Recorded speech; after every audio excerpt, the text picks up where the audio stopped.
I'm Doug Simon, DS Simon Media, and I'm here at the New York launch of the book Diverse Voices. With me is one of the brilliant communicators who's featured in the book, Torod, Neptune, who's CCO at Lenovo.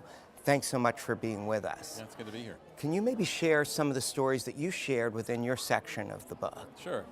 I talk a little bit of many things, but I talk a little bit about what originally interested me in the comms, marketing, PR industry.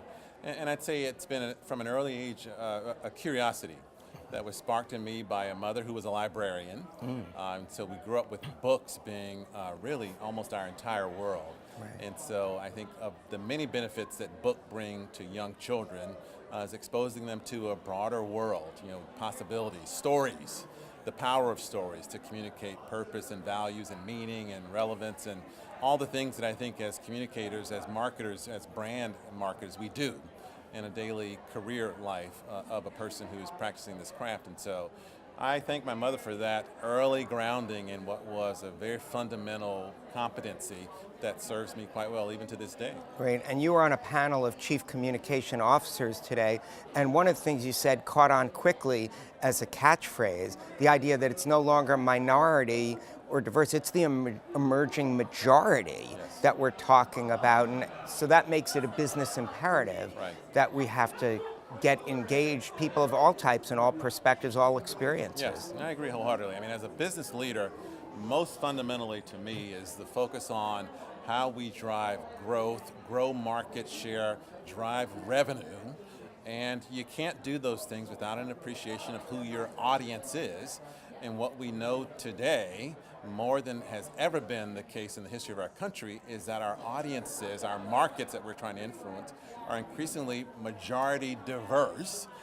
And so that behooves us as marketers to ensure that we can reflect the reality of what that market looks like, both in the way we think, in the way our teams are organized, and in the ideas that we are presenting to help solve some of these very significant business challenges that we're trying to address as marketing people. Yeah, and that almost makes it seem that the, quote, multicultural marketing as a slice is really just changed with marketing as the whole pie itself. So what are things as business leaders that you have, how do you help make your team more diverse, not just attract, but really retain, and not just retain, but help these people grow and become leaders themselves? Sure. I mean, I think it boils down to fundamentally the culture that a leader helps establish, both in terms of a culture that sees the imperative that diversity is, so again, not just the nice to do, but the business imperative, and as it relates to our focus on understanding who our customers are and ensuring that our teams reflect that, and then I think establishing the accountability, both in terms of the day-to-day accountability as a leader that we establish for our teams,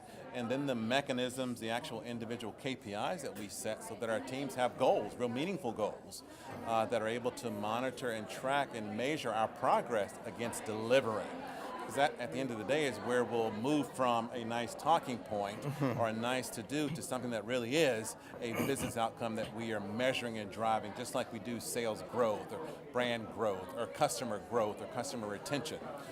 Diversity is one of those KPIs as well that we have to hold out as a deliverable for the entire team. Yeah, and you talk about having that KPI as part of the agency lineup, not from a perspective of, oh, look how wonderful they are, they're diverse, but are they going to be able to do an effective job on your business? Correct.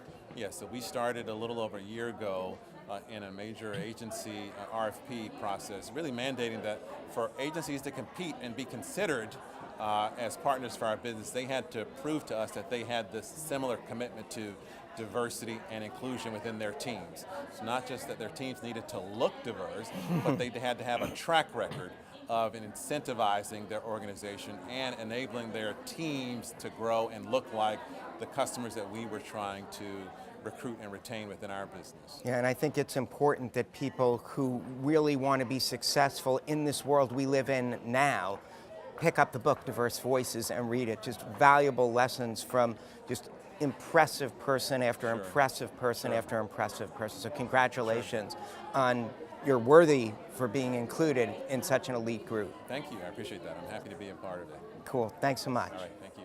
Learn more about the book by visiting diverseleadership.net.